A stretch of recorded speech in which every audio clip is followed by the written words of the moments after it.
We live? Ah, we are live. All right.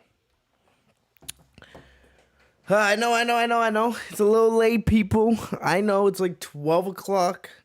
You didn't go live at 11 like I usually do because, I was taking care of something. But we are here tonight, right? Isn't that what matters?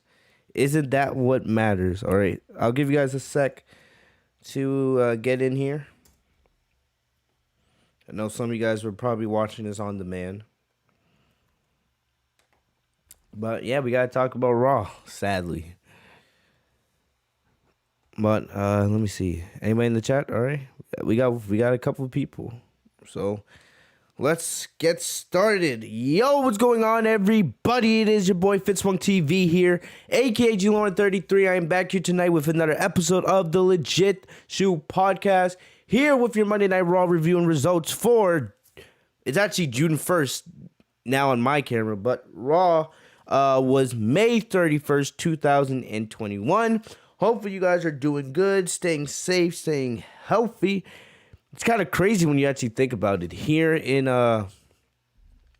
Mass, everything's open up. All the COVID restrictions were lifted. All the businesses are open, right? If you guys saw the Celtics game, they had 100% capacity. I think it was about 17,000 people. So it looks like we're finally getting back to whatever this new normal is. So I don't know where you guys are from. I know you guys are from everywhere, right? And I hopefully, your states, your countries, wherever you guys are, hopefully, you guys are opening up back safely, and still, even though things are opening back up, be careful. Don't do anything dumb, right?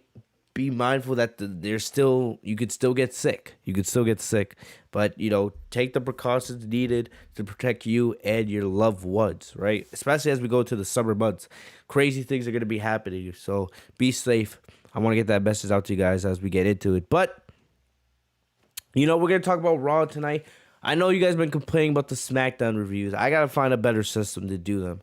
You guys know I can't really go live Friday nights. Like, I try to pre-record them every here and there, is that I sometimes get lazy, or I something comes up, and then by the time it's time for me to get to the SmackDown review, bad time has passed, and I'm just like, ugh. So, and I was going to do a SmackDown review last night, but AEW Double or Nothing was on, and I watched that pay-per-view with my boys in our Discord server. So, at that point, there was no point in doing the SmackDown review. Plus, I'm really busy, so apologies for that. The Usos match with the Street Profits were great. The Usos are in my opinion, they're the number one tag team in the world. Yes, I do think the Usos are better than the Young Bucks, right? And, we know that this week on SmackDown, the Usos are going to be going up against Rey Mysterio and Dominic for the SmackDown Tag Team Championship. So they're speeding things along. I thought it would take maybe like a month, before we saw the Usos becoming SmackDown Tag Team Champions again. But it looks like, that could be happening, as quickly as this week. We don't know. Roman could interfere or something could happen. Some kind of distraction or interference. Anything could happen where, maybe the Usos have tension between them, or something happens where the Usos don't end up winning. I do believe the Usos will win those SmackDown Tag Team Championships at some point. If it's this week, so be it. If it was me personally, I would wait till we have a live crowd back. I think, Money in the Bank would be the perfect place for the Usos to regain the SmackDown Tag Team Championships and become the 7-time WWE Tag Team Champions. But we'll see where it is. I love the storyline with the Usos. I love seeing them back, right? I don't know if you guys saw the promo between the Street Profits and the Usos.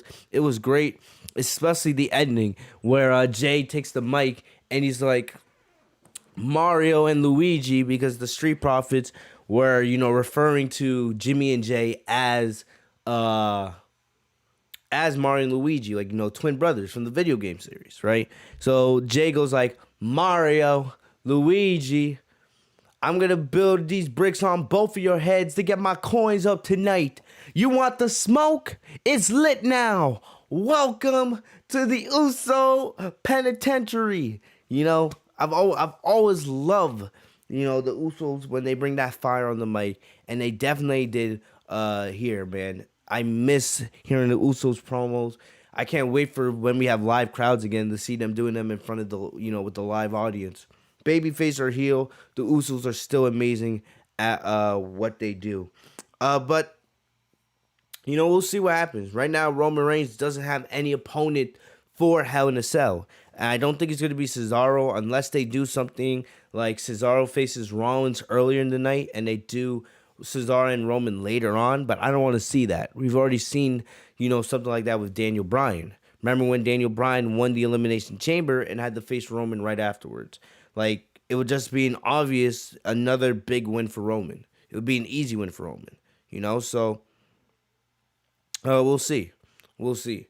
There's also the possibility that it could be Jimmy and Jay versing each other at Hell in a Cell. Maybe. And maybe, if Jimmy loses, he has to fall in line with Roman. Well, I don't know. We'll see if that's the way it goes. Some people believe it could be Roman versus Jimmy. I don't think it's gonna be that, and I think I read a report from IW Nerd that that was already scratched off the horizon, so I don't expect that. But I don't know. Right now, I don't even think Roman's gonna have an opponent for Hell in a Cell. There's nobody really for him to face, unless you bring Edge back or somebody else, because you have Biggie. He's most likely feuding with Aleister Black. Nakamura's with Corbin. Cesaro's with Seth, and I don't want to see Cesaro face Roman twice in one night. Or I don't want to see Cesaro have to wrestle twice in one night, because it's just obvious. They've already done that with Daniel Bryan. KO's feuding with the IC champion. There's some good things going on with SmackDown, but there's really no clear babyface, that's set up to face Roman, unless you bring Edge back. But I don't know if that would be the right thing to do with 3 weeks left in the pay-per-view build.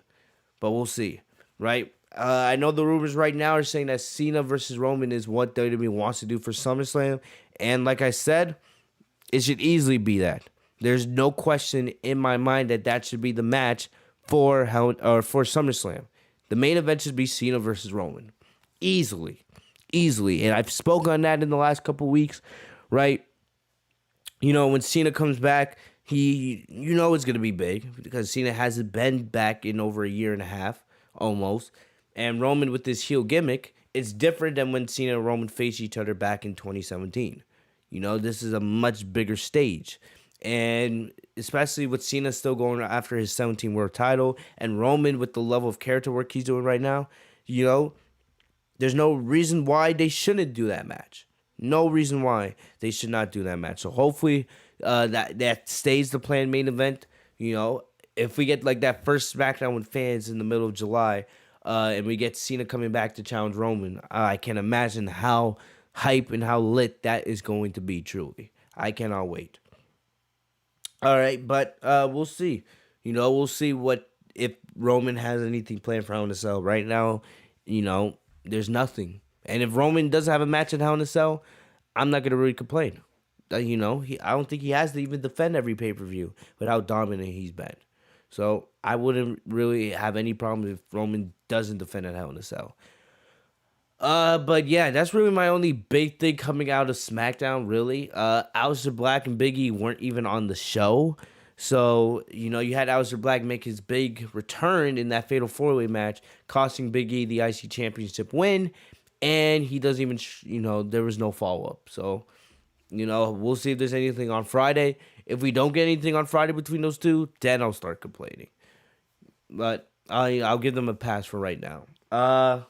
Really, there was nothing else coming out of SmackDown that really stroked my eyes. I know we're getting KO and Apollo for the IC Championship next week, which I have no problem. Apollo's been great, and I wouldn't mind seeing KO win the title again. You guys know I'm a big KO guy. I would love to see KO as a champion, so I'm as great as Apollo has been as IC champion so far, I'm secretly pulling for KO next week, but we'll see how that goes. Nothing else really on the SmackDown side of things for me to really talk about. that I really care about, really. Like, we're not doing a full show review. We're just talking about the major things, and there's really nothing else major in my eyes coming out of SmackDown. Bianca Belair and Bayley, like I said, I'm losing more and more interest in Bianca's champion every single week, and it's not even her fault. She had a decent match with Carmella last week, but there's no story with the Bianca and Bayley feud right now, and it's really, really, really bothering me. Like, I thought, having that controversial ending at the end of WrestleMania Backlash, where, Bayley's complaining that Bianca cheated by using her hair. I thought, okay, if they want to do a rematch at Hell in a Cell, they have time to actually give us a story, and they've done absolutely nothing. There's 3 weeks left, but at this point, if you're not going to give us a story, why should I care? At this point, really, I'm just waiting for Sasha to come back and see what they do. If they make it a triple threat match, or if they, decide to do the Sasha and Bianca rematch, which everyone's waiting for. Hopefully, of course, for SummerSlam. But really, outside of that, I just don't have much to care in what's going on with the SmackDown Women's title scene. If you're not going to give me a story, why should I care, honestly? But that's my quick thoughts on SmackDown. Main thing, nothing going on between Bianca and Bayley, and what's going on with the Universal Championship scene, and Roman dealing with his cousins, the Usos. So those are the big things. So I guess that's your SmackDown review in 10 minutes. So there you guys go, for those who were asking my thoughts on SmackDown. But, sadly, now we got to get into the worst wrestling show on television these days.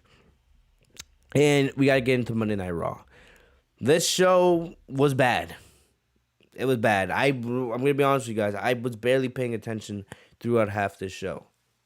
There was not much that caught my eye. The Drew McIntyre versus Kofi Kingston match was absolutely spectacular. I think when we look back at this year, we're going to look back and say this may have been the best TV match all year. This was a fantastic match. I honestly wish we got on a pay-per-view. This, and for everybody, that was saying, oh, and here's the thing. I don't want to go on another rant talking about Kofi Kingston like I did last week or the week before, but I shouldn't have to. Kofi is proving to you every single week why he deserves to be back in the WWE Championship scene. And what makes me angry is 2 weeks ago, Kofi Kingston beat Bobby Lashley. He pinned him 1, 2, 3. He should be the number one contender. If anything, it should be a triple threat match at the Hell in a Cell pay-per-view for the WWE Championship. It shouldn't just be Drew versus Bobby. Kofi has proven these last couple weeks that he deserves to be in that match. He deserves to be in the WWE title picture. When he's serious, he's one of the best in that entire company. He proved that tonight. Kofi and Drew put on an amazing, and I mean an amazing match last night. An amazing match. And yeah, technically I can say last night because, we're talking about this. It's June 1st now. And, Raw took place on May 31st. But you guys get the point I'm trying to make. This was an amazing, amazing, amazing TV match. Like, some of the stuff here, basically it was the same. There was a lot of stuff that we saw last week that they did here. But they added on that. And like I said, the elements of Drew's power versus Kofi's quickness and agility made this an amazing match to watch and enjoy. I loved everything about this. Everything. And if you don't think Kofi Kingston deserves to be in the title scene after this, then you're just an idiot and you're blind. You can complain that, okay, Kofi being Kofi being with the New Day stuff, right? Him gyrating and all that other nonsense is a problem. But if we're talking about the match itself and his, his promo skills and his in-ring work, He deserves, without a shadow of doubt, to be in the WWE title picture. That match with Drew McIntyre tonight, in my opinion, was probably the best match we've seen on WWE TV all year. Not pay-per-view. If there was no commercials, maybe I could compare it to pay-per-views.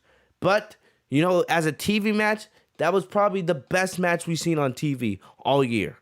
And yes, I'm saying that may have been better than the Roman Reigns-Daniel Bryan match we saw on SmackDown about a month ago before Daniel Bryan got barred from SmackDown. I'm that serious. If you missed this show, you didn't miss anything from the show. The show was ass. But I would highly, say go back and find that match and watch it. It was great. It was fantastic. It was fantastic. And honestly, if Bobby Lashley retains against Drew at Hell in a Cell, which he should, right? I would do Kofi Kingston versus Bobby Lashley for Money in the Bank in July. I would 100% do that match next. Because Drew should not even be in the title picture anymore. Hell in a Cell, especially since I believe Drew versus Bobby will be a Hell in a Cell match, right? End it at Hell in a Cell, have Bobby beat Drew clean, and then let's move on and have Kofi be the next to challenge Bobby Lashley. Even if Kofi's not going to win the title, still, Kofi deserves to be there. That was great. That was great. Great stuff. That was the only real good thing that came out of the show. Plus, of course, what's going on with Randy Orton and Matt Riddle. That's fantastic as well. But really, that's my big thing. If you truly don't believe Kofi deserves to be the main event scene now, especially after that banger of a match they put on tonight, in my opinion, being the best TV match we've seen all year, you have a problem. Anthony, I see my boy Anthony, my former co-host, in the chat. What do you mean? How is that corny? How is that corny? I don't see it corny. If Kofi could take Drew to the limit like he did tonight, why couldn't he do the same thing with Bobby Lashley? I'm sorry, but I disagree with you there. I truly disagree with you there, Anthony. But yeah. But yeah, that's my big thing coming out of Raw. But let me look in the chat real quick. Anthony says Kofi's character is played out. You could say that about half the characters on this roster. Half of these characters are played out. I'll be honest with you, Drew McIntyre right now on Raw is played out. Honestly, we should have a WWE draft already, and Drew McIntyre should have been sent over to SmackDown. In my opinion, Drew's Raw character has been played out. He's beaten everybody. They keep finding ways for him to challenge for the WWE Championship, but I don't want to see him as WWE Champion.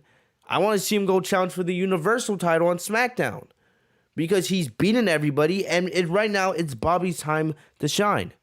Kofi should have always been in the main event. Yes, I agree if someone says, oh, it looked lame that Kofi took 2 freaking years to go back after the WWE Championship after he lost it to Brock Lesnar, right? But, you can't tell me, if you really look at Kofi Kingston, his body of work, take out the New Day, the corniness of the New Day. Yes, take that out, right? But you take that out, he's one of the best on that roster. There was no corniness in the Kofi Kingston character tonight. There was nothing. Xavier Woods was not at ringside for this match. It was just Kofi and Drew for the last 30 minutes of Raw in an absolute banger. A fantastic match. When Kofi's not doing the New Day gimmick, and when he's focusing on his craft and he's serious, he's one of the best in the entire company. And I really, truly believe that. And I think he showed that last week. Yeah, I agree with you. Yeah, Anthony says he lost in 5 seconds to Brock. The next week he was throwing pancakes. I agree. The corniness of the New Day is the main problem with Kofi. I understand that. But take that out, you have one of the best performers on in the entire company. So, yes, I agree with what you're saying there, bro, but try to look at it without the New Day stuff.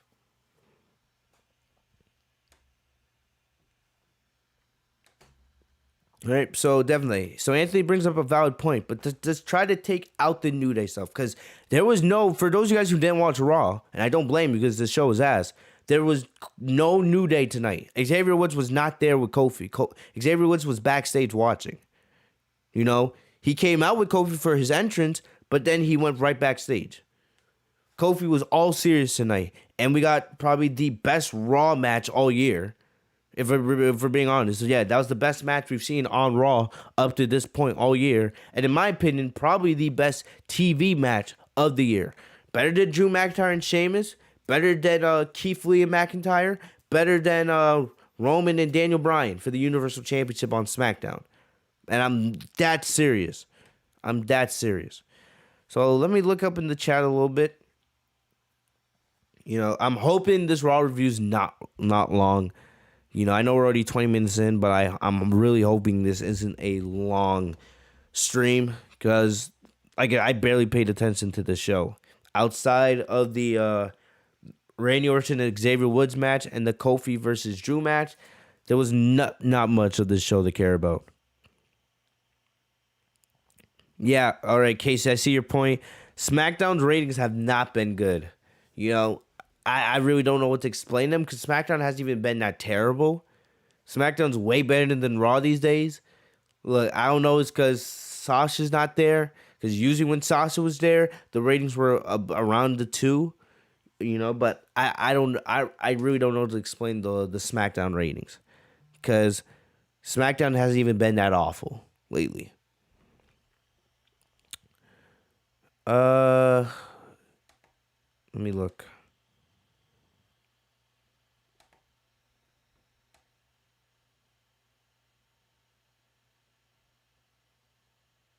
Give me a sec, guys. I'm reading the chat.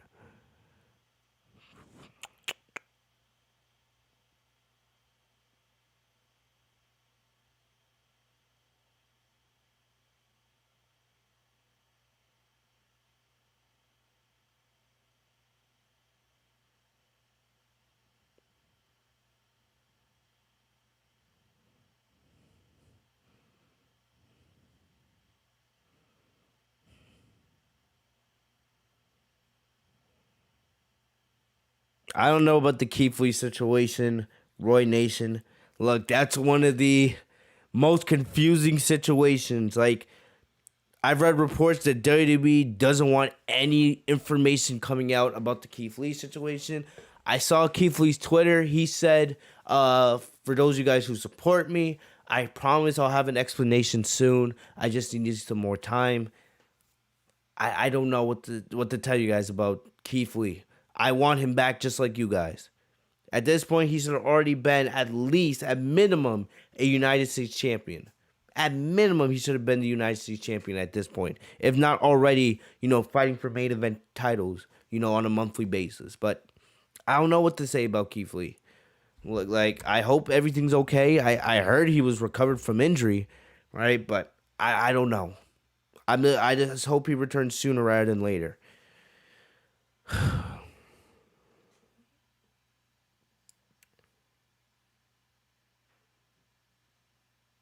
Anthony says you can't just take the New Day out, and Kofi is great. That's a big part of his character. It is who he is. It's not good, and it's very hard to take serious. I didn't watch Raw tonight, so I don't know what happened. I don't watch shows that have Charlotte on.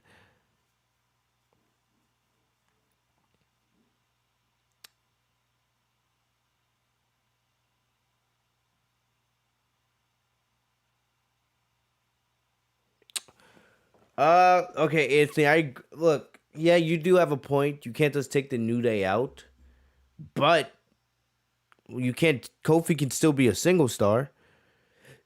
You know, he's always gonna have the music. He's always gonna have the New Day excuse me. He's always gonna have the New Day music, right? You know, here's the thing, Anthony. Here's my rebuttal to that. Look at Big E on SmackDown right now. Look at how Big E's been booked since the WWE draft. Big E's been one of the best baby faces on SmackDown. And he's still a part of the New Day. Because on pay-per-views, he's there with the New Day. He does the entrance. He did the intro at WrestleMania. Oh, everybody! Don't you dare be, don't you dare be sour. You know, clap for your world-famous 5-time champs and feel the power. He still does that. But on SmackDown, he feels like his own guy. You know, he has his own music. You know, he has his own character. But they still always make it clear that Big E is still a part of the New Day. They're just on separate brands. So, I don't know. Maybe that's what you got to do with Kofi. Because with Big E, they took a lot of the New Day elements out of his character, but he's still part of the New Day. And he's still succeeding and doing well as a babyface star on SmackDown. So maybe you can do the same thing with Kofi. I just think Kofi, you know, as a single star in the main event scene can still work. Just, you know, you don't have to be doing the New Day stuff as much. And we didn't see that tonight, which was one of the things that made the main event tonight so good. So I feel like there are ways to make Kofi as a single star still work, and he could still be a member of the New Day, but you have to treat him seriously. And I feel like I've been saying this now for 3 to 4 weeks. But yeah. But now that we're caught up on the chat, we're going to get into the Raw review. And like I said, I'm going to try to do this quickly because there was not much. There was not much on this show. But, so first off, this show started off with Miz TV. We had the return of the Miz. Remember, we have not seen him since WrestleMania Backlash when he was devoured by zombies. We didn't really get much of an explanation for how he survived. He said he was injured and that the experience was something he would never forget. John Morrison, you know, was wearing a garlic necklace, right, which Miz said smelled, but, you know, Morrison explained that the point of the necklace was to, you know, keep vampires or anything else that tried to attack him away. He also has a drip gun now, which is basically just a water blaster that, you know, you would see a 10-year-old play with, right? So that was that. Next thing, you know, the segment went from bad to worse because we had Charlotte come out. Charlotte was already supposed to be, she was advertised as a guest on Miz TV along with Rhea Ripley. We do now know that Charlotte and Rhea Ripley will be facing off for the Raw Women's Championship at Hell in a Cell. It's not a Hell in a Cell match, but it will be taking place at the pay-per-view. Not excited for it. I expect Charlotte to win, of course, because why not? I told you guys, if Charlotte did not win the title at WrestleMania Backlash in that triple threat match, just wait till they do the Charlotte Flair and Rhea Ripley one-on-one match. And that's what we're getting at Hell in a Cell. I expect Charlotte to win. I'm not going to be happy about it because I don't care about Charlotte. You know, I think she's overrated as hell. But, you know, that's what I would tell you guys to expect to happen at Hell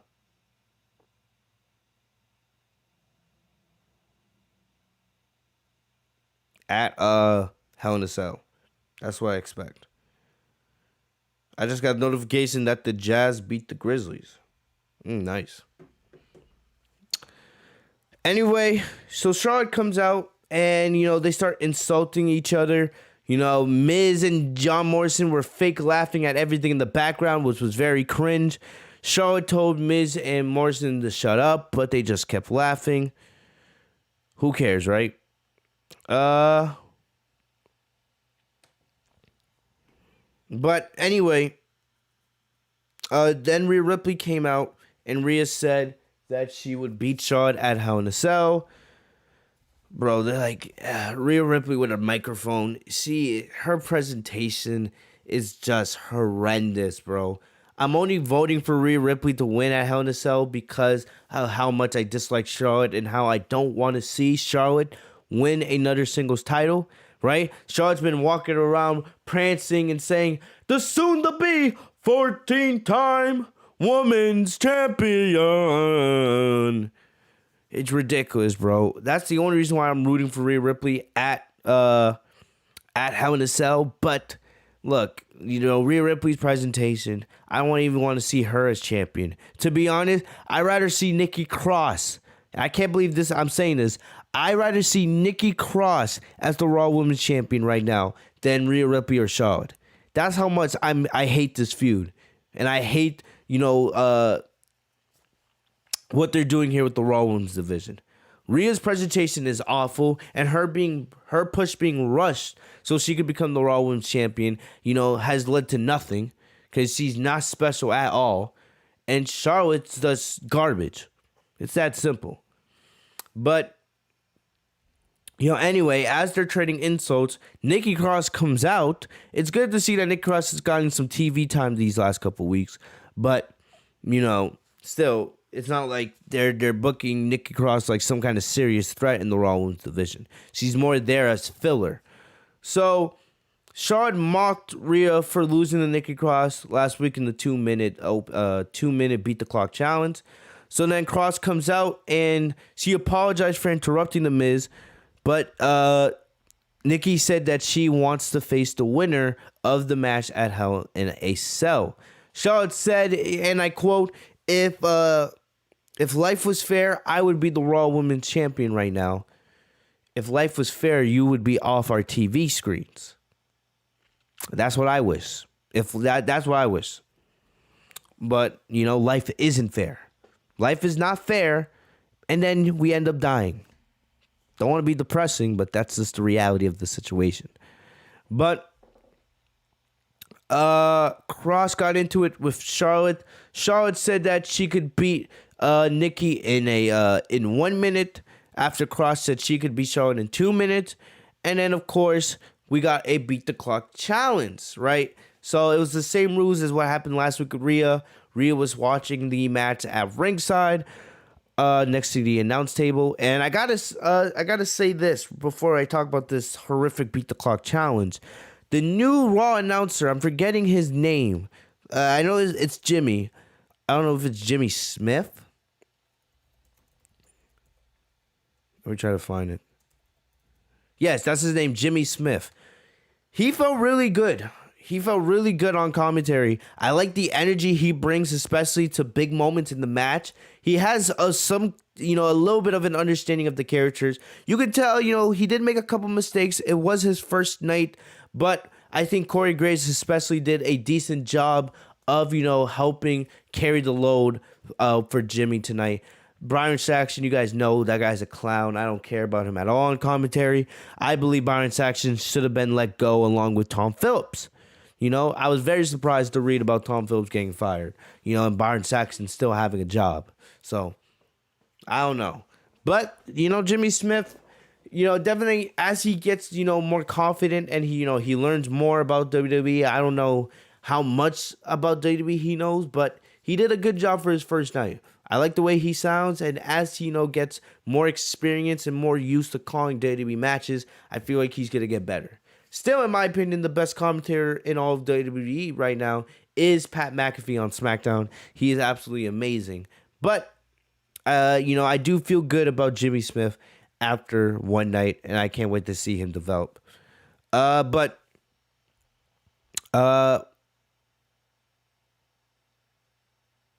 Yeah, but then,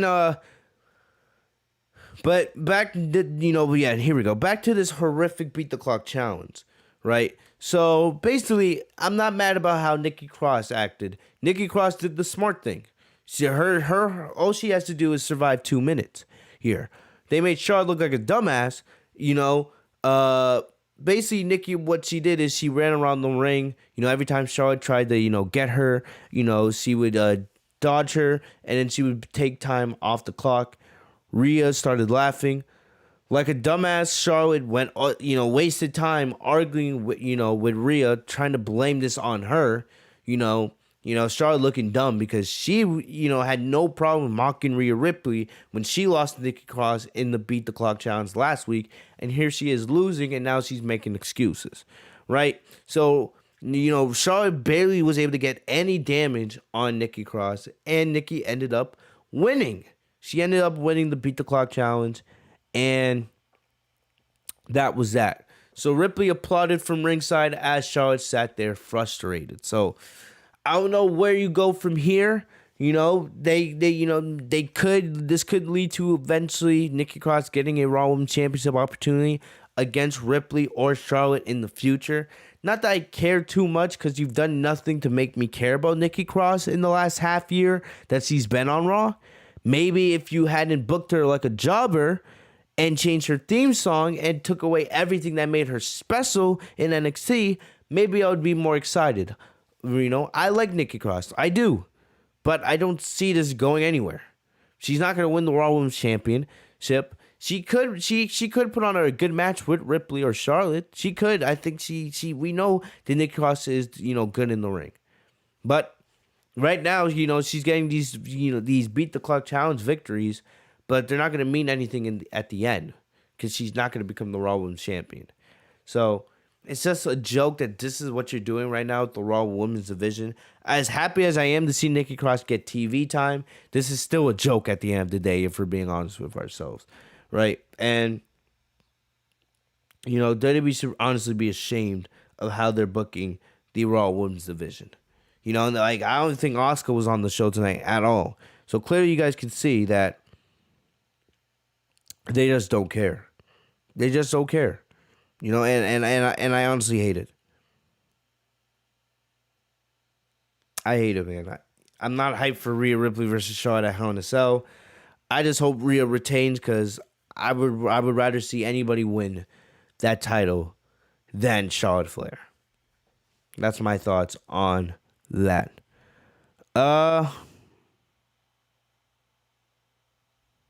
Casey had a good line there. I could, like I said, Rhea on the mic these days is just cringe as hell. Rhea said, and I quote, and I'm going to quote from what Casey just put in the chat. Rhea said this to Charlotte.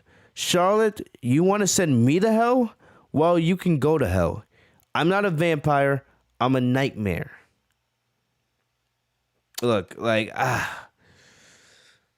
don't know. I really just don't know even how to respond to that at this point. It's just bad. It's just really, really bad. But we'll see. This horrific feud continues. But let's move on. Moving on to something actually good. One of the only good things on this show. Let me put my light up. I think my camera light's going to be dying soon. Yep, it is dying soon. Alright, let me just put these lights on. I can tell when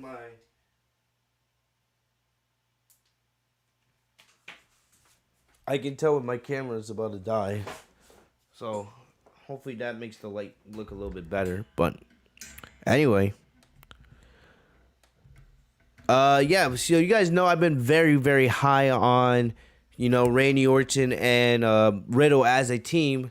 And, definitely I feel like the end game here should be Randy Orton and Matt Riddle eventually becoming the Raw Tag Team Champions. I would love to see them go up against AJ and Almas. Maybe at Money in the Bank, something like that. And, this storyline with Riddle and Randy Orton took a very big leap last week when we saw Matt Riddle perform the RKO when he beat Xavier Woods in what was a really, really good match. Very underrated match. I hope you guys went back and watched that match if you didn't watch it after the review. Or if you didn't watch Raw in general. I don't blame you. That's why I'm here. I'm here to tell you guys what to watch. But, so tonight we got Randy Orton versus Xavier Woods. And Randy Orton, he came out. He had, he cut his facial hair. He cut the beard, the sideburns. But he kept the mustache. He didn't shave off any of the mustache. So it was a little bit of a new look for Orton. But he looked kind of cool. I kind of liked, the mustache Orton. We'll see how much that grows on me in the coming weeks. But Riddle came, alongside him, and you can see Randy Orton's building more confidence in Matt Riddle as the weeks go on. They're getting a little bit closer. Right, Orton doesn't mind having Riddle beside him, and I love it. I love it. As Randy Orton does his normal pose, right? Riddle did the same pose while standing under him, and I'm really liking the dynamic between these two right now. And I wonder how much control does Randy Orton have over this storyline? I know that Randy Orton was the one that requested to work with Matt Riddle. But is he the one booking this storyline each and every single week? That's something I would like to know. But still, I am enjoying, Randy Orton and Riddle a lot here. So we got the match with Xavier. Woods took control first, but Orton quickly turned things around by dropping him on the top turnbuckle. He suplexed Woods onto the announce table, doing, the normal Orton thing. I will say this match was decent, but it was not as good as Riddle and Woods last week. Riddle and Woods absolutely killed it last week. So we returned to see Woods beginning to make a comeback until Orton beat him back down. Then Orton did the spike DDT on the ropes. Excuse me. Then Woods then was able to counter another one of Orton's moves into an armbar. But then Orton went for the RKO. Woods countered, but Orton out of nowhere hit Matt Riddle's bro Derek. So like I said, just like last week, Riddle hit the RKO, Orton's signature move to beat Woods. This week, we saw the vice versa take place with Orton doing Riddle's bro Derek for the win. And, it looked good. It looked good. And the commentators were shocked. Riddle was shocked, right? I was shocked. Everybody was shocked. But it was really good. And we saw Orton and Riddle celebrate together after the match. As Riddle did his normal pose, Orton did his pose. So you see they're getting closer and closer with one another every single week, and I have no problem with it. I'm looking at WWE's YouTube page right now, and AJ and Almas had a message for RK Bro in the Raw Tag Team Division on Raw Talk tonight, so I kind of want to check this out. I've already been stated saying that the plan should be RK Bro to face AJ and Almas for the Raw Tag Team Championships at some point. So, I want to, listen to this clip and hear what they have to say. They couldn't really well, listen, New Day, are they even a tag team anymore? I seen Kofi in a wonderful championship match tonight. It wasn't a championship match, excuse me. To be what, number one contender for the championship match? Yeah. So, and then Xavier Woods last week have an unbelievable match with Riddle. What that mean, AJ? I'm just saying they're not tagging together. That's what I. For the moment, for the time being, for right now, dog. So they don't matter. They don't matter. The fact is they're not tag teaming. Oh, they matter, they don't matter. They matter to the highest of majestivity. Okay. No, they still a team, dog. Whoa. So we're gonna slow down here, right? Yeah. I run this show. Right. Excuse me. They're not tag teaming anymore, okay? I run this show. Oh, okay, almost got some big balls now all of a sudden. Whoa. So we're gonna slow down here. Right? Yeah. I run this show. Right. And they're not tag teaming anymore, okay? All right. Proceed. Don't let your volume get too high. You're right. Yeah. All right. Who's the more tag team? So go ahead. The New Day. The New Day, dog. They my boys. Mason T-Bar. Could they put it up to you guys? Mason T-Bar? Nah. They good now. They good now. I got one for you. Hold on. They've only had one official match. But they big boys, man. They good, dog. You know what I'm saying? Do you see me? You a bigger guy. You monstrous. That's how I've been being a monster, dog. I just gave you blizzard. Bow. You went up there.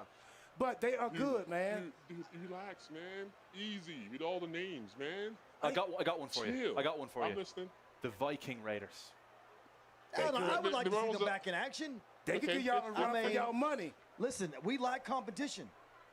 Brain, hey, I'm ready for them. Viking Raiders, I like that. All right, one more. Get to him. RK Bro. Oh. Now that's y'all match right there. Brain, hey, I'm ready for them. Viking Raiders, I like that. All right, one more. Get to I would like to see them back in action. I'm listening. The Viking Raiders. I like to see that. The Viking Raiders back in the Raw Tag Team title hunt.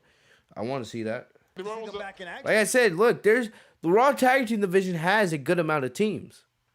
It's just that you got to book them as a serious tag team division. Have matches, have rankings, so we know who should be the champions. All right? Or who should be challenging the champions. Right? They can give y'all a run for y'all money. Listen, we like competition. Brain, hey, I'm ready for them. Viking Raiders, I like that. All right, one more. Get to him. RK Bro. Oh. Now that's y'all match right there. I want to see that. You want to see that? RKO's, boom. I don't think they have a chance though. Why? This is the legend. So ridiculous. We talking about. This is the legend of all legends. They've got the legend killer. This The is legend killer, yeah. Colossus Omos. He's a Colossus man. I mean, he's a mountain of a man, as you said. Yeah. Like, What'd you say? What I you gonna wouldn't do? say Colossus. That's a shrimp. What'd you say? Monstrous? what? How'd you say it? Colossus is a shrimp. Monsters Inc. Monsters Inc. Yeah. What are you talking about, True? Bruh, I found out that you were related to turtles. You know what I'm saying? What the I heck had are to you- do a DNA test. They said that I had something to do with the fish drowning because it ran out of air. What? I have no idea what's Yeah. going on. I don't know what you're talking about. What is he talking about? Sounds like you've been spending some time with Matt Riddle, if you know what I mean. Whew, too much time. That's my dog, man. Speaking Well, of, I know. you guys, RK, bro. do you them my guys have a peoples, message man. for RK, bro? Them my Or peoples. anyone else that comes in your way? We are the Raw Tag Team Champions for a reason. And Okay. we will not get beat. We won't get beat. Who would be able to take? You really think RK Bro has a chance? Has anybody even came close to knocking Omos down? Anybody? No. Raise your hand. Anybody? Nobody. No, You nobody. right, you right. Look right here. You right. You right. 0. You right. You couldn't be no writer. All right, so there you can see they're teasing it. They're teasing it. They had a discussion there, and I definitely think that match should be taking place at some point. Like I said, I think Money in the Bank with fans, that would be the perfect, place to have Orton and Riddle challenge for the Raw Tag Team titles. I feel like at that show we should have a lot of title changes, a lot. Especially, but also I gotta remind myself that Money in the Bank, you're gonna have 2 Money in the Bank ladder matches. You're gonna have the men's and the women's one. But I would also, I think there you just have the Usos win the SmackDown Tag Team titles. I would have RK Bro win the Raw Tag Team titles. It's just my opinion, but still, I feel like that should be a big show, and that would be a perfect place to have that match happen if WWE wants to be patient. I hope they don't rush it for like Hell in a Cell, but we'll just have to wait and see how it goes here in the next couple of weeks. But yeah, really good stuff here with Orton and Riddle. Well, we'll see what's next for RK Bro next week. Moving on to something, I ranted about this last week in the fucking main event. First off, last week you had Nia Jax and Tamina in the main event challenging for the Raw Tag Team titles. Who the hell cares about that, right? And then now, you had them lose the fire again. You had them lose the fire again. And then afterwards, you had Raw go off the air with Shayna Baszler, challenging Reginald to a match tonight on Raw. And I was like, what the hell? And we got that match tonight. And it was awful. It was awful. But look, before the match even began, Nia Jax was telling Reginald, you don't have to do this, right? But Reginald reassured Jax that he would be fine because he had survived encounters with Sasha Banks and Tamina. First of all, the Sasha Banks match was decent just because Sasha Banks was in that match. Because Sasha Banks is the best female wrestler in the world. She can make a 5-star match with a paper bag. Like, I feel like we all know this at this point, right? But the Tamina match was awful. And the fact that they're having Reginald use past matches with women on Raw and SmackDown as, part of this storyline is horrendous. Because if we're being honest with ourselves, Reginald shouldn't be wrestling to begin with. He shouldn't be in the women's division to begin with. Like, what? Does that make any sense? You have Reginald out here talking about his prior matches with other women in the women's division. Does that make any sense whatsoever? This is the kind of nonsense I'm talking about with this company, bro. Like, what? And then we get the match itself here, right? And Reginald's wrestling in like a, I don't know. He's wrestling in like pink shorts and like a cut-off pink suit jacket with a black Nia Jax shirt under. So I'm just like, this is what you have this clown wrestling in? So he tries talking sense into Baszler, right? Trying to keep, get out of the match from happening, keep the match from happening. And then he does his normal flips. And then Shayna took him down with a good right hand. Then, out of nowhere, Reginald gets frustrated and he body slams. He legit body slams Shayna Baszler, which shocked everybody on commentary. I was like, whoa, they really had this guy body slam her. But it pits Shayna off. Shayna grabbed his leg and snapped it to take away his agility. Then Reginald countered an ankle lock and sent her to the corner. He took her down and climbed to the top rope. He went for a moonsault but missed, but he landed on his feet. But when he landed on his feet, his bad leg gave out, and then Baszler grabbed him and put him in the Karafuda clutch. But before Reginald could tap out, right, all of a sudden an explosion goes off, and it's the fire again. And clearly this has to be from Alexa Bliss. And then all of a sudden, Reginald rode up Baszler and got the win.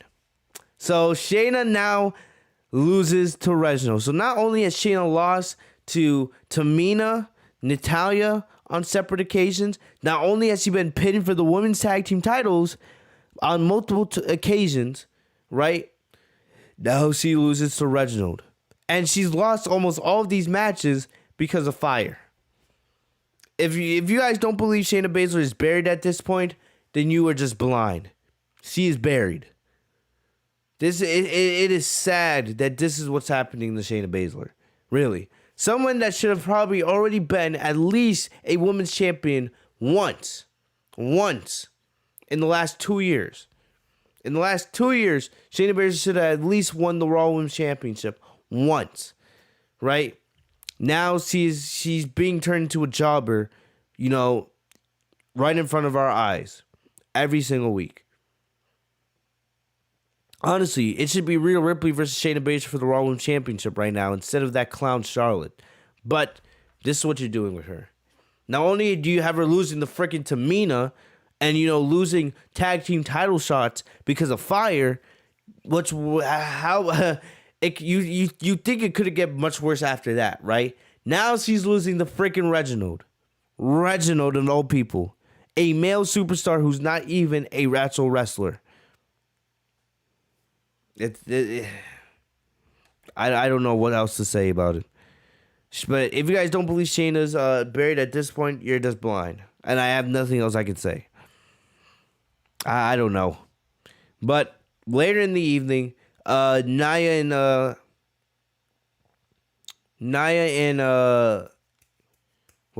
and Reginald are walking backstage. They were planning a celebration for Reginald's big win. And all of a sudden, it brought us to the Firefly Funhouse with Alexa Bliss. So I'm going to play that promo for you guys. Vaping started to affect my relationship with my parents. I started to be kind of isolated from everybody, and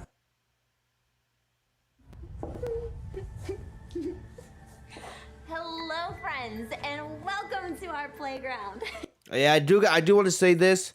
I do want to send my condolences out to Alexa Bliss. If you guys didn't know, right, her pet pig, Larry Steve, did pass away last week. It was kind of a big deal because Alexa, the day before he passed, Alexa was trying to get, some kind of veterinarian doctor to her house to, help because they didn't know what was going on with him. It was an unknown condition.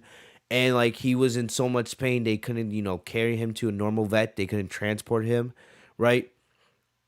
And they had found a doctor, but the doctor at the last minute said that he couldn't do much and that, it was most likely, he was most likely not going to survive the night. And then Alexa went on social media and then she absolutely ripped a bunch of veterinarians because she had been on the phone all day trying to find people, talking to them, and none of them were willing to help out because it was a pig, right? It was a larger animal. Mostly veterinarians, they just, they're there to care for fish and dogs and cats. But when, they heard it was a pig, right, most of the veterinarians would either hang up or say that there's nothing they could do. So Alexa called them out. And then, after Larry Steve died and he passed away during the night, Alexa went on social media again and she sent a very emotional video talking about Larry Steve. I know she did like a live stream where all the donations were sent out to some kind of animal foundation, right? So I did want to send my condolences out to Alexa Bliss for Larry Steve because definitely for those of you guys who have pets, some people view pets as their kids. Really, there's some people that pets mean that much to them. And I feel like Larry Steve probably meant that. You clearly, if you saw Alexa's social media, you could see that Larry Steve meant a lot. It was one of the most important, people in Alexa's life, and that was the reason why she was on Raw last week. So it was good to see her back on TV this week. But she has to be going through a lot right now, and I wanted to take an opportunity to send out my condolences really quick. So, yeah. So, back to Alexa's promo. I am so excited. Okay. I'll get to it. Sorry. Lily gets a little impatient when she's excited. I want to introduce all of you to our new friend, Reginald. Have a seat, Reginald. Make yourself comfy. We don't fight. I promise. Well, I don't anyway. So, Reggie. It's okay if I call you Reggie? Of course. Perfect. I just want to say congratulations on... I call you Reggie? Of course. So, Reggie. It's okay if I call you Reggie? Of course. Perfect. I just want to say congratulations on your victory over Shayna Baszler earlier tonight. I'd have to say that's pretty neat. How do you feel about it? Well, aside from what Shayna Baszler did to my leg, I feel great. You see, it's not often when you... Sorry, Reggie. Lily has a question she wants to ask you. Ooh. Reggie. Don't be rude. Oh. Sorry. You can't hear Lily. Duh. Lily wants to know about your time at Cirque du Soleil. Lily loves the circus. Everything. So Shayna attacked Reginald on Alexa's playground.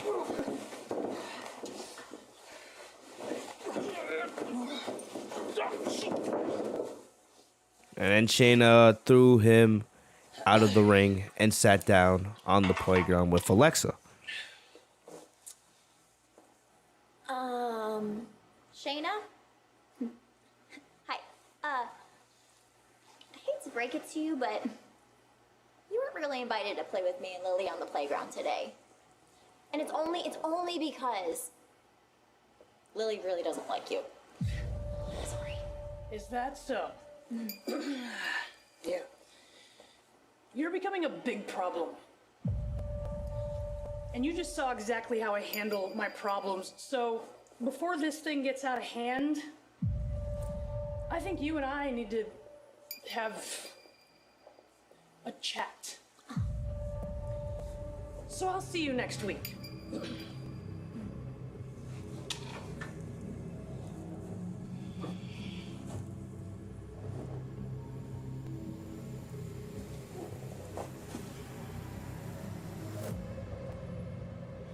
You're just a stupid doll.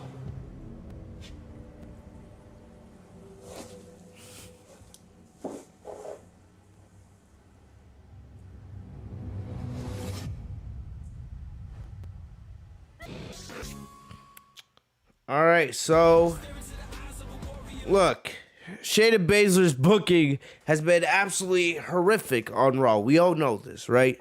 But I didn't mind this interaction with Alexa because you guys know I've been complaining about Alexa not being in the ring, right? She's been cutting all these promos since WrestleMania, and I would not mind Alexa being built up potentially for a Raw Women's Championship run with this character if done correctly.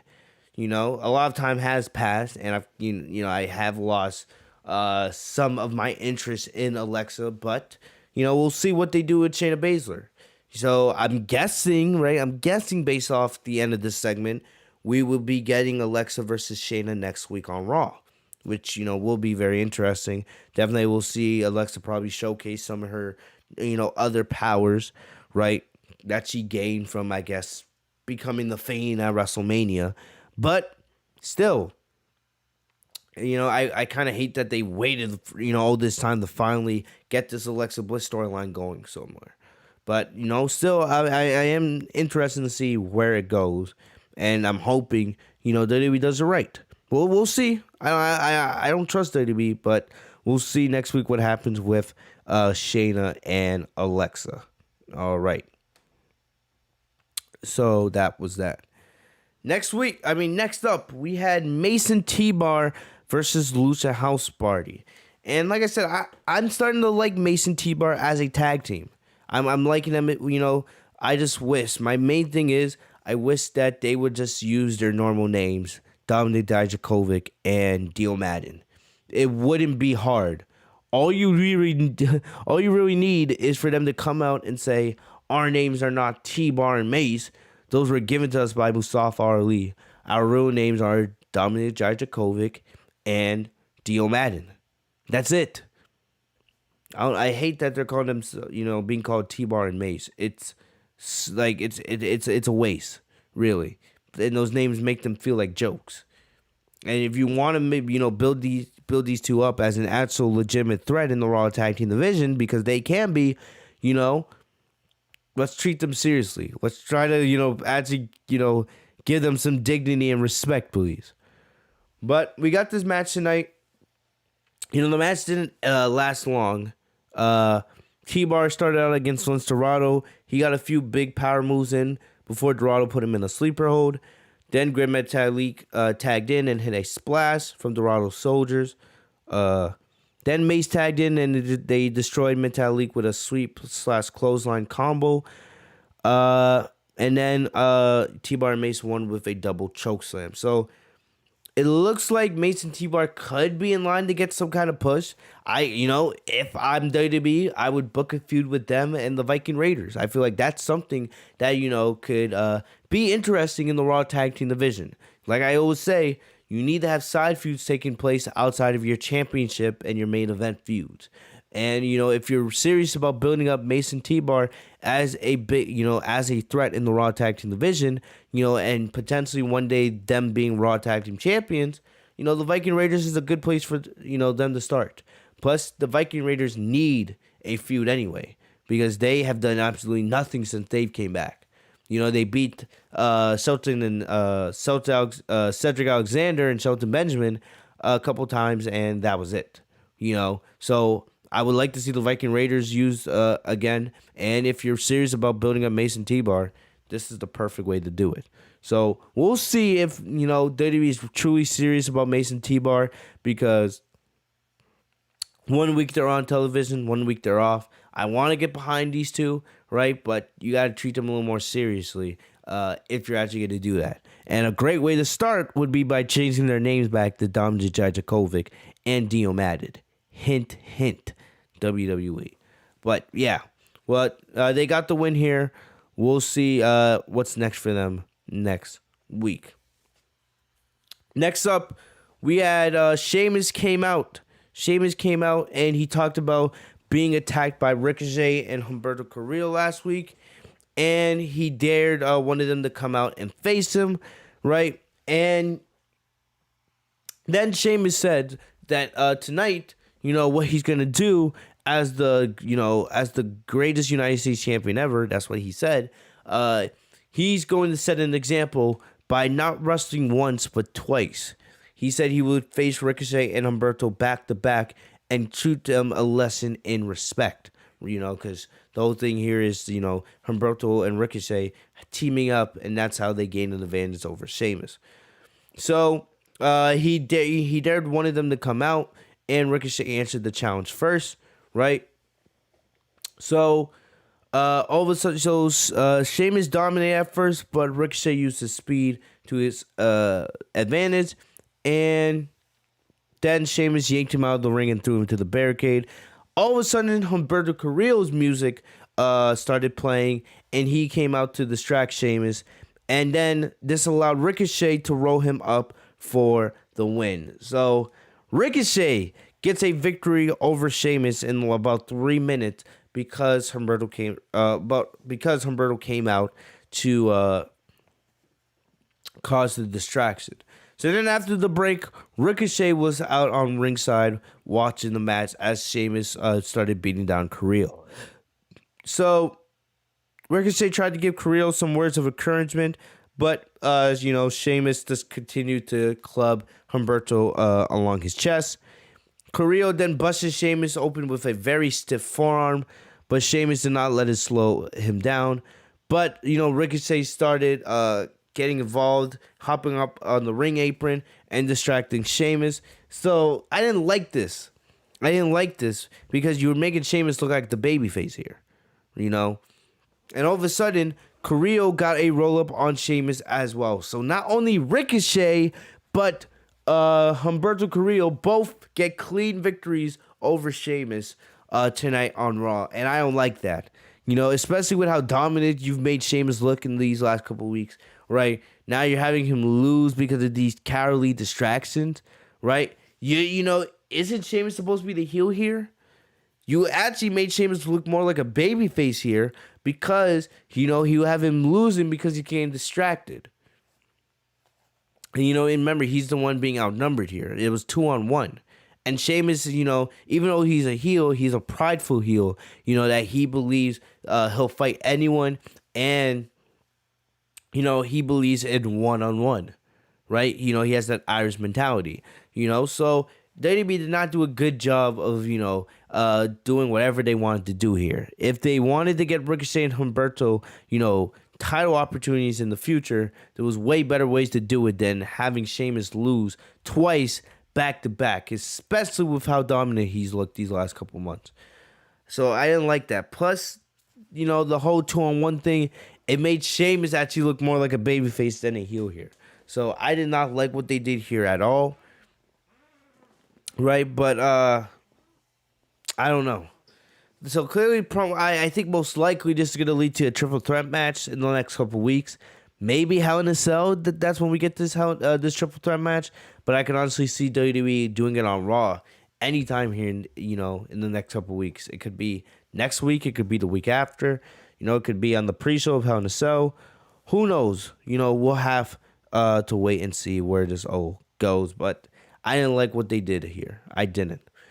So next up, we had Mustafa Ali make his return. You guys know I love Mustafa Ali, right? Remember last time we saw him, it was the end of Retribution. Good riddance, right? And I believe Ali was had to go because he had some elbow surgery. Because I know he was wrestling hurt for the last couple of months. So Mustafa Ali came back to confront Mansoor, and we haven't seen Mansoor on Raw since that match he had with Sheamus as his debut a couple of weeks ago. So, this is something that could be something. So, a Coke and fries, 10-piece chicken McNuggets. I'm gonna play the segment for you guys here in just a sec. And Cajun. Get the BTS meal at McDonald's. Before every live event, you gotta make sure you're well rested and well fed. And that's really important when WWE gets back on the road. And the roar of the live crowd is something you will never forget. But to get the WWE Universe really pumped up, you need a chant or a war cry. Try something like this. Raid! Raid! Oh, I like that. Okay, Mansoor. Okay. Show me your raid. And don't... Raid! Now you're starting to get it, kid. And don't forget to have fun out there. And don't suck. Welcome to Raw, kid. That was cool.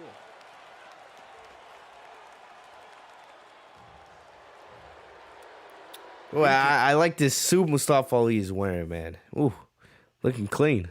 Careful making friends around Everyone is just trying to get ahead, and they will stab you in the back. Believe me, I know. Don't trust the Viking Raiders. Hell, don't trust anyone.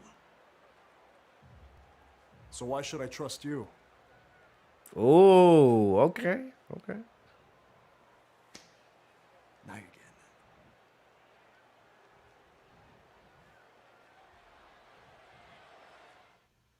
So some very cryptic advice there from Mustafa Ali. Hey, I'm always talking about how you need more tag teams. Mustafa Ali and Mansoor, they would be a perfect tag team. You know, Mansoor is a babyface. Mustafa Ali is a heel. So you would probably most likely have to turn Ali back to a babyface.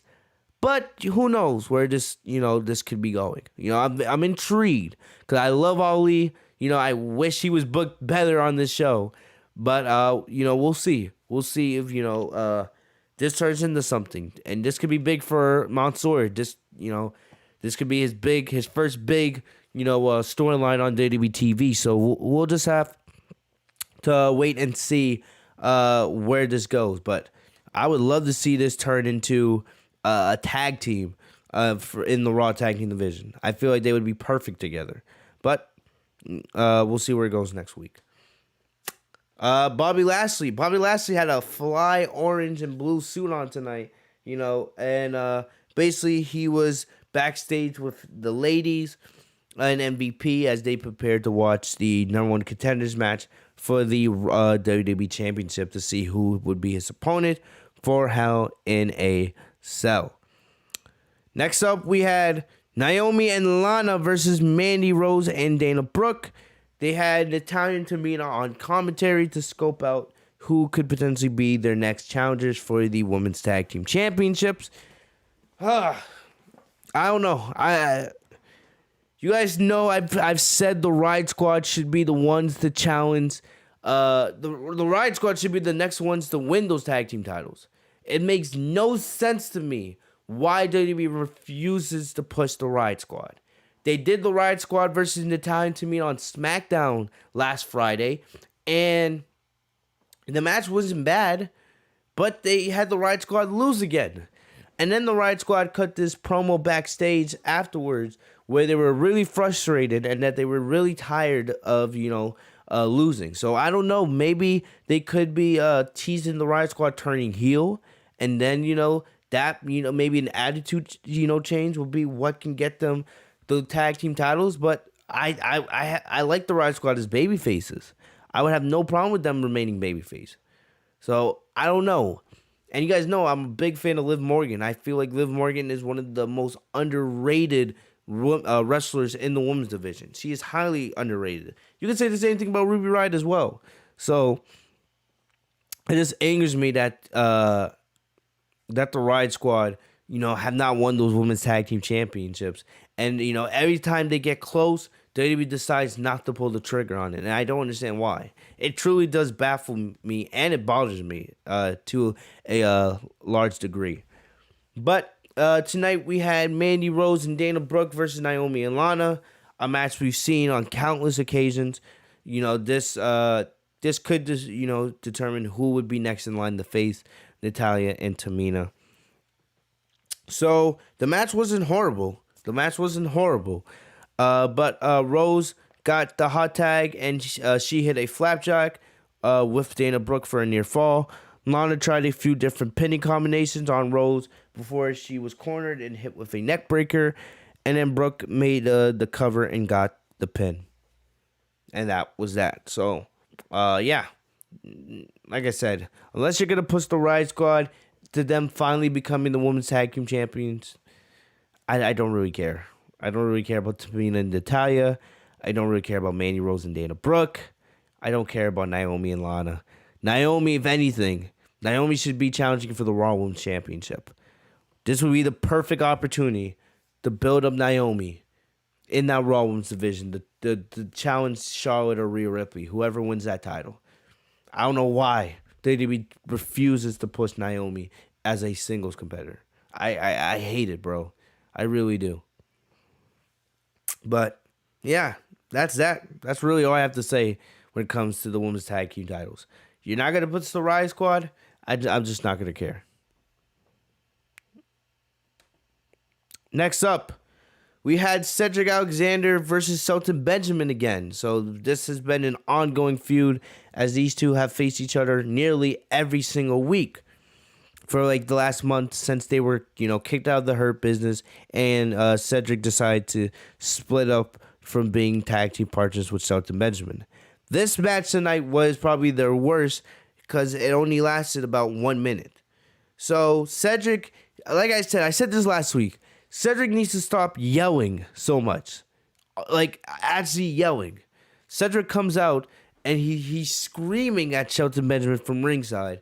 And I'm just like, dude, calm down. You don't need to yell and scream like that to get across the emotion that you want to showcase here with this story with Shelton Benjamin. Stop yelling. You look like a little kid. It's hard to take you seriously when all you are like, and I know I could have done a much better scream impersonation there, but it's kind of late and I got people in my house sleeping, so I don't want to do that. But so this match, like I said, this match did not last long. Benjamin got some very quick offense here, but Alexander did a thumb to the eye and then did a roll up to get the win. So yeah. Plain and simple, this was bad. Definitely, this could have got a lot more time. I don't know if this is the end of it, but I'm kind of getting tired of it. You've done it now 3-4 times. It's like, to me, it's like, whatever. Move these two on to something else. As much as I wish they were still teaming together, as much as I wish that they were still in the Hurt Business, right? What's done is done, and you really can't change that. So, honestly, I would just move these two on to something else at this point. Especially if you're just giving them, 1 minute, 1 minute matches here.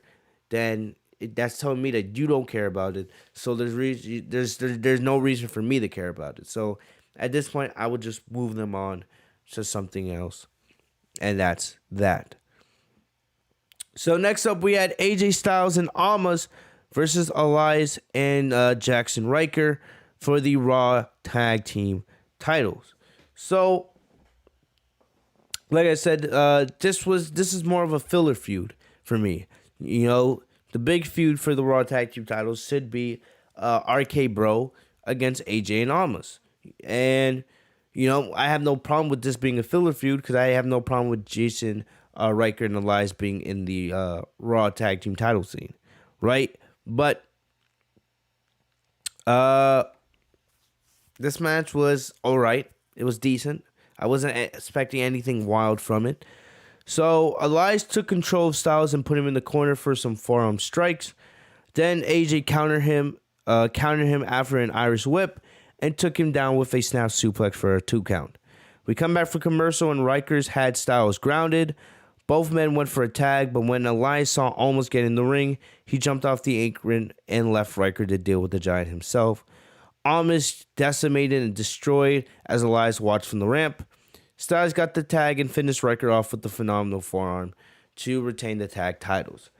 So after the match, Elias goes backstage and basically I guess he's cutting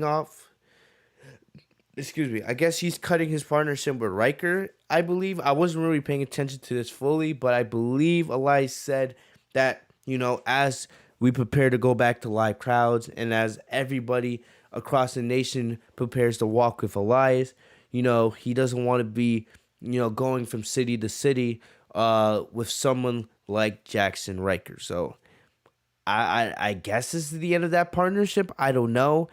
It's just another tag team that WWE's getting rid of. It's not as big because I never really cared about these two as a tag team. But it's another tag team that you could have in the Raw Tag Team division, to help keep things flowing. You know what I mean? You need teams. But instead of building teams and building a credible division, you just care about breaking teams up at every single direction. And it leads to absolutely nothing. Because all Elias is going to go back to doing is doing his normal guitar, walk with Elias segments that no one gives a crap about because they're so old because WWE's been doing them now for like 4 years. So, It's whatever. It's just, I hate it. I hate it. You know, it's like you have the formula to have a good tag team division, and instead you decide to do the opposite every single time. So it's like, whatever. And the other thing is, AJ and Almas, as hyped as I am that we could be getting a potential feud with them going up against RK Bro eventually, it's just that it's the same match every single time. AJ gets, destroyed by, whoever the opponents are, and then he just sits there and sells until the end when Almas comes in and destroys his opponent, and then they win. It's like, I'm over it. It's like there's nothing else you can do with these two. Do you really have to do the same thing every single time? Do you really have no trust in Almas that he's just there just to be used at the end of the match, to be the big man, to come in and destroy, and that's it? It's like, come on, do better. Do better. But yeah, that was that. So it looks like this feud is over. And like I said, I already played you guys the clip from Raw Talk. So they are teasing RK Bro versus AJ and Almas. So we'll see where that goes. That would be interesting because even though Riddle's a babyface, Orton's technically a heel on Raw. And AJ and Almas are more like heels.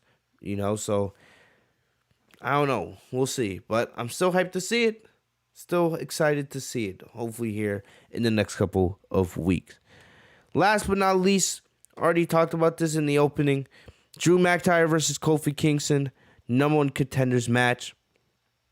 Winner faces Bobby Lashley for the WWE title. And like I said, this, in my opinion, was the best TV match we've seen all year on WWE television. Easily the best Raw match. Easily the best match we've seen on Monday Night Raw. You can debate whether it's better than Roman Reigns and Daniel Bryan for the Universal Championship from about a month ago. In my opinion, right now, I think it is. Now, this is probably a match I'll go back and rewatch at some point because I really, really, really enjoyed this match. It was better than the match they put on last week, and I thought they would, but I didn't think this match would be this good. So, like I said, Kofi came out, and Xavier did as well. They came out with this new Power Rangers attire, right? Basically Kofi was dressed as the Green Power Ranger, and I liked his attire. He looked really good. So when the bell rang, McIntyre picked up Kofi and planted him in the corner so he could start hitting him with strikes. Kingston slipped away and rode him up for a couple of 2 counts. We come back from our first commercial break right after McIntyre hit a massive headbutt. He lifted Kingston from the mat to deliver a vertical suplex. Then Kingston began his own comeback and hit the SOS, but McIntyre kicked out at 2. So then we had a second commercial break, and McIntyre was in control. He sat Kingston on the top rope. Kingston countered with a power bomb to send McIntyre down hard, which looked really good. Remember, McIntyre is huge, and the fact that Kingston had enough strength to, hit a power bomb on someone that big was very impressive. McIntyre swung Kingston around before spiking him with a Future Shock DDT, which was another great spot because Kingston was not even on the mat. McIntyre was swinging him in midair, which looked beautiful. So I loved it. But still, the match continued after the Future Shock DDT. Kingston countered with a suplex and hung McIntyre from the top rope. Then McIntyre sat back up and sent Kingston flying. Kofi hit the Trouble in Paradise, which actually, for a second, I actually believe Kingston had won the match, right? But McIntyre didn't kick out, but he grabbed the bottom rope to break the 2 count. So then McIntyre hit, after that, Kingston hit McIntyre with a super kick. Then he sent him flying out of the ring.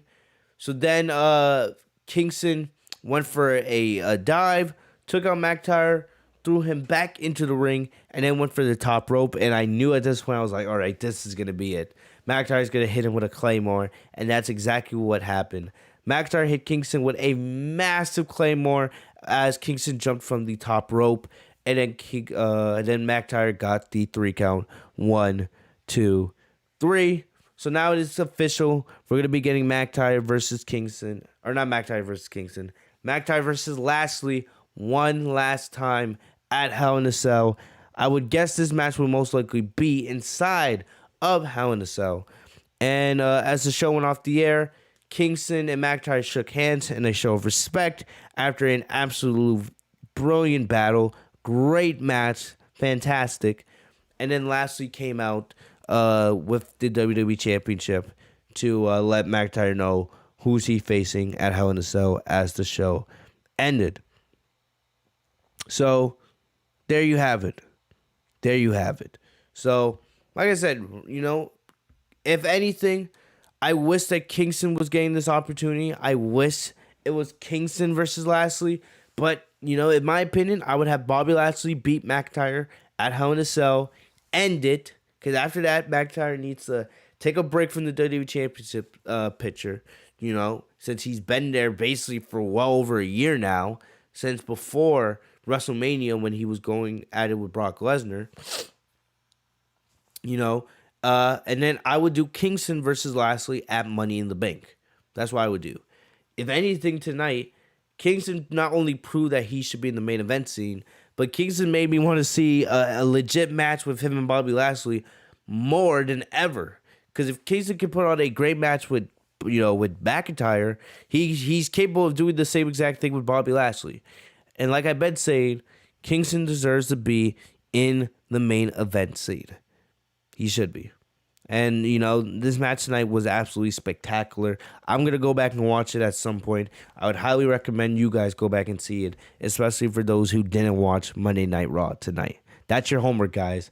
Go watch and enjoy that Kofi Kingston and Drew McIntyre match. Outside of, RK Bro, that was the only good thing of substance on this show. But, McIntyre versus Lashley is now confirmed for Hell in a Cell. So we're starting to see where the Hell in a Cell card is taking place, right? We got Lashley versus McIntyre, Charlotte versus Rhea. I'm going to guess at some point Bianca and Bayley are going to get announced for a rematch.